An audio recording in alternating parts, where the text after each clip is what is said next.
बिस्मिल्लाहिर्रहमानिर्रहीम। अस्सलाम वालेकुम नाज़रीन, मैं तारिक इस्माइल सागर आपकी खिदमत में कुछ चौंका देने वाली बातों के साथ, चौंका देने वाले इंकशाफात के साथ। हम तो खैर ये बात बहुत पहले से कह रहे हैं, लेकिन अमेरिका को अब इसका इल्म हुआ है या अब उन्होंने मुनासिब वक्त जाना है कि इनकी तशहीर भी करती जाए।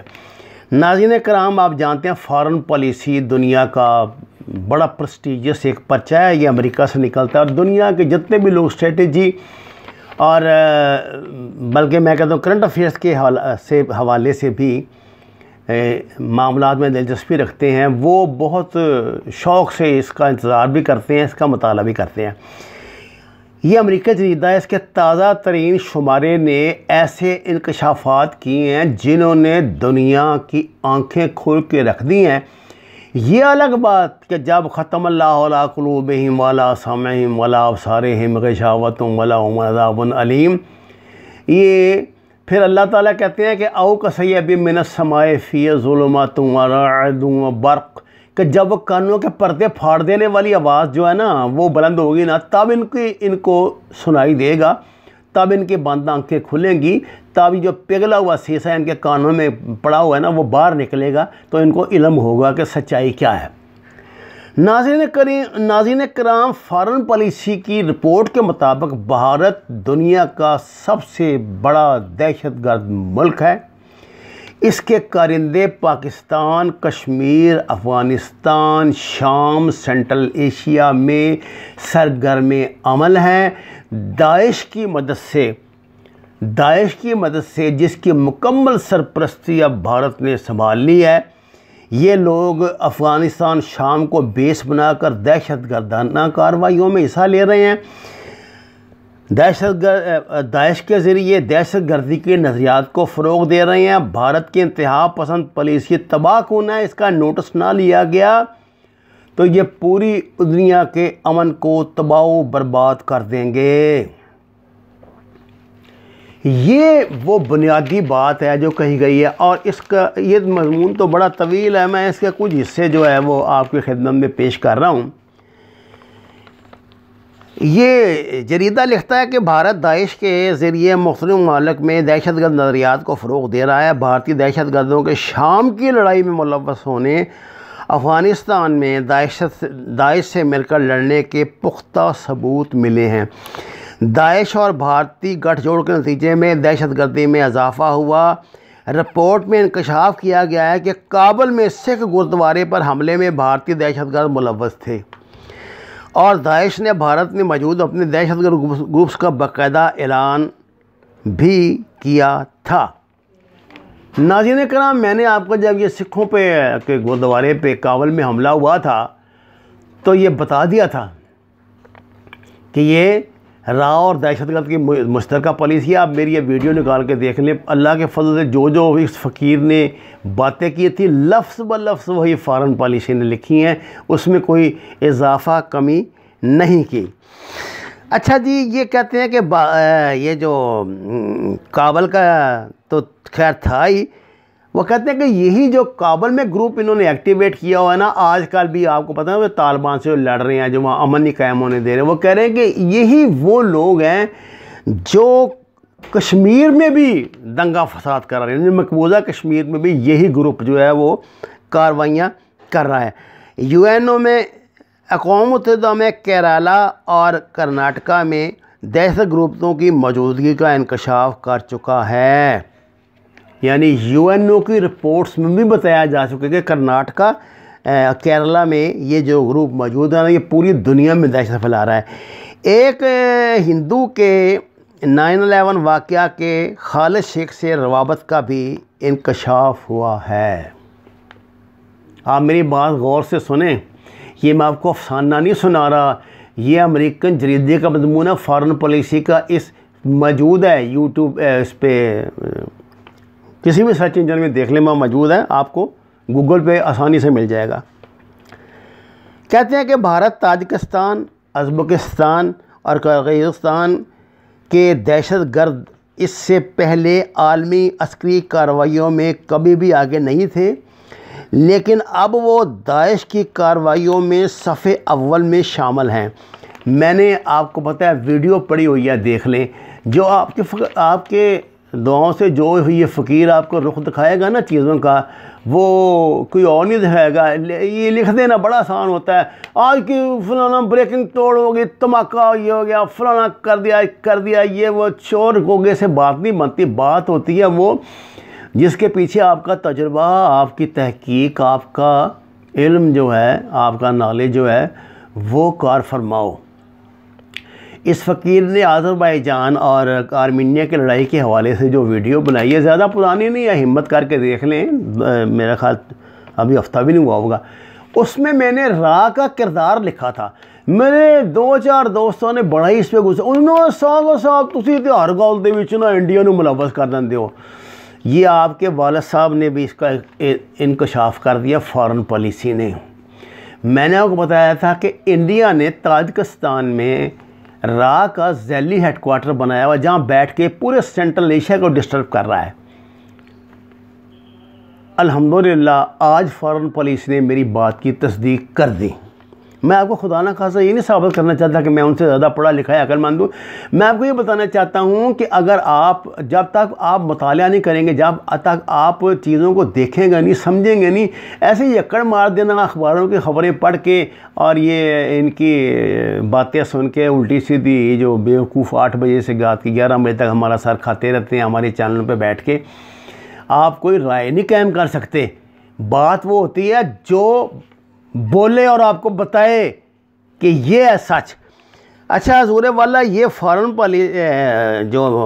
पॉलिसी मैगज़ीन है, ये लिखता है कि पहले तो ये मतलब इतने, लेकिन अब वो दाइश की कार्रवाई में सफ़े में शामिल इंतहा पसंदी पर माहरीन का नुक्ता नज़र इस हकीकत को नज़रअंदाज कर रहे हैं कि दाइश ने आलमी सतह पे अपना मजबूत गठजोड़ कायम कर लिया है। यानी इंटरनेशनल बुनियादों पे दाइश ने इंडिया के साथ मुस्तकिल और मुकम्मल ताल्लुकात कायम कर लिए हैं। ख़ास तौर पे भारत और वस्त एशियाई रवाबत ने इस गिरोह को मज़ीद मजबूत कर दिया। आपको पता ना कि इन्होंने ये बानी है ना, इन्होंने पेनिट्रेशन तो बहुत पहले कर ली थी ना सेंट्रल एशिया में। हमारा वो जो अरस्तु है नारो वालिया, वो हमें यहाँ बेवकूफ़ बनाता रहा कि जो पाकिस्तान का इस्लामी भाईचारा हो गया, ये हो गया, वो हो गया। वो इस्लामी भाईचारा तो पता नहीं हुआ कि नहीं, उधर सऊदी अरब के साथ भी नहीं हुआ। इन्होंने उधर जाके भाई पहले अपनी कॉफ़ी शॉप, अपने रेस्टोरेंट, अपने दाल सब्ज़ी के जो ये ढाबे शाबे बना लिए थे, और ये चस्का हारे को ये लगा देते हैं। ये मज़ेदारी बहुत होते हैं। तो इन्होंने ये काम अपना वहाँ शुरू कर दिया था, और यही इनके सेफ हाउस थे सारे राह के, जो आज उनकी स्लीपिंग सेल भी हैं, उनकी एक्टिंग सेल भी हैं। अच्छा जी, ये जरीदा लिखता है कि हकीकत में हमलों की मनसूबाबंदी में वस्ती और जनूब एशियाई गिरोहों का गठजोड़ तशवीशनाक है, और वस्त एशियाई या भारतीयों के लिए अस्करी नज़रियात नए नहीं हैं। सोवियत यूनियन से मुल्क की आज़ादी के बाद, यानी सेंट्रल एशिया की आज़ादी के बाद 1990 की दिहाई में, 1990 की दिहाई में होने वाली खाना जंगी सर जंग के बाद के इब्तदाई जंग थी, जिसमें अस्करी अनासर शामिल थे। देखिए ये 90 से ये पंगा ले रहा है, ये घुसी हुई है दाइश को बना के करके, और हमारे ये जो गधे यहाँ पे बैठे हुए हैं जो कहते हैं ये तारिक इस्माइल साहब अनायतुल्लाह ने ये दो हमारे नाम लेते हैं कि इन्होंने जी रा किया हुआ है। वो जो है ना, वो मोटी, वो बेशरम औरत, वो मजमून लिखती है, ये वाली शर्म नहीं आती बेगैरतों को।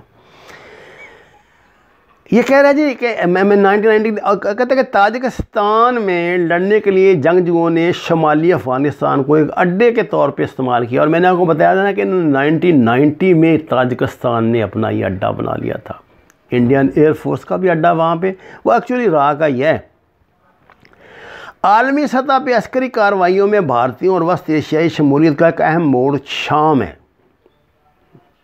देखिए कहाँ तक ये बगैरत जो है मार कर रहे हैं और हमें पागल बनाया हुआ है।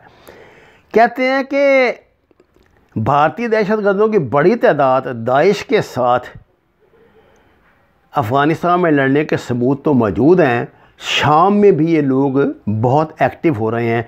दाइश के उभरने के बाद से ही वस्ती एशियाई लोग तुर्की में बार बार हमलों में मुलव्वस है, तुर्की में भी हमले करवाता रहा। इसको बड़ी तकलीफ है तैयब उर्दगान से, आपको पता ही है। ज़्यादातर भारतीय ही अफ़गानिस्तान में हमलों और शाम में जंग के मैदान में दिखाई देते हैं, बहुत एक्टिव दिखाई देते हैं। नाज़रीन कराम, इसी रिपोर्ट में ये इंकशाफ भी किया गया कि श्रीलंका में जो धमाके हुए थे ना पीछे क्रिसमस के मौका पर, वो इन्होंने कराए थे रा ने, और इंडिया की सारी दहशत गर्दी को अमेरिकी जरीदे नंगे कर रहे हैं। इंडिया के 41 जो बैंक्स हैं, इनका इसमें मनी लॉन्ड्रिंग में इनका किरदार अमेरिकन इंटेलिजेंस की रिपोर्ट है, पूरी दुनिया में छप चुकी है। डॉन नहीं छपेगा ये, आज जंग ने ये ख़बर दी है जो मैं आपको बता रहा हूँ, लेकिन डॉन नहीं आपको ये ख़बर देगा। डॉन के फ्रंट पेज पे कल के पता क्या खबर लगी थी? फ्रंट पेज पे एक सतरी खबर, एक कालमी खबर, 2.5 साल की पाकिस्तान की खबर थी। 2.5 साल की बच्ची को कत्ल मारने से पहले उसके साथ रेप किया गया। 2.5 साल की बच्ची को। मैं ये नहीं कहता ये वाक़या हुआ या नहीं हुआ है, इसको इतने प्रेस्टीजियस अखबार का फ्रंट पेज पे लगाना और फॉरेन पॉलिसी मैगज़ीन की रिपोर्ट की एक सतर भी ना लगाना और ऊपर कायद-ए-आज़म की तस्वीर। यार, अगर आप अंधे लूले बहरे नहीं हो गए हो, अगर ख़त्म अल्लाह अला कुलूबिहिम वाली सूरत आप पे तारी नहीं हो गई, तो खुदा के लिए मामलात को समझो। इन ज़ालिमों के पीछे ना लगो जो तुम्हें फ़ौज से लड़वाने चले हैं, जो मुल्क में खाना जंगी चाहते हैं, जो मुसलसल हज़यान बकते हैं फ़ौज के ख़िलाफ़। और असल जो जिनकी मैंने आपको बताई है, जो फॉरेन पॉलिसी मैगज़ीन ने जिनकी निशानदेही की, इनके मतलब एक लफ्ज़ कहते हुए इनकी ज़ुबानों को पे लकवा पड़ जाता है, दंदल पड़ जाती है। ये हैं पाकिस्तान के दुश्मन, ये है इनकी असलियत। और इन्होंने मुकुठा नकाब क्या लगाया हुआ है? आज़ादी पसंद, ये जमहूरियत पसंद, लिबरल्स और ये और वो।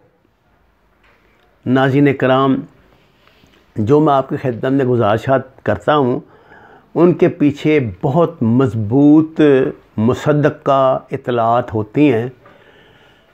मेरी मजबूरी है कि मैं उनको बसा औकात रेफरेंस के साथ नहीं आपसे शेयर कर सकता जब तक कि वो इंटरनेशनल प्रेस में ना आ जाए। अब आई हैं तो मैंने आपसे को बता दिया कि फ़लाँ मौके पे मैंने आपसे गुज़ारिशात की थी। मैं इससे ज़्यादा कुछ नहीं कह सकता। वो मा अलैना इल्लल बलागुल मुबीन। दरख्वास्त है कुरान और नमाज को तर्जुमे के साथ जानिए। घर में जितनी जगह मैसर है वहाँ पे सब्ज़ियाँ लगाएं। इस चैनल को जो आप सुन रहे हैं पसंद फरमाएं तो इसके बटन पे उंगली लगा दें, शेयर करें, लाइक्स दें और सच के सफ़र में मेरा साथ दें। इसके अलावा मुझे आपसे और कुछ नहीं चाहिए। आपका बहुत शुक्रिया।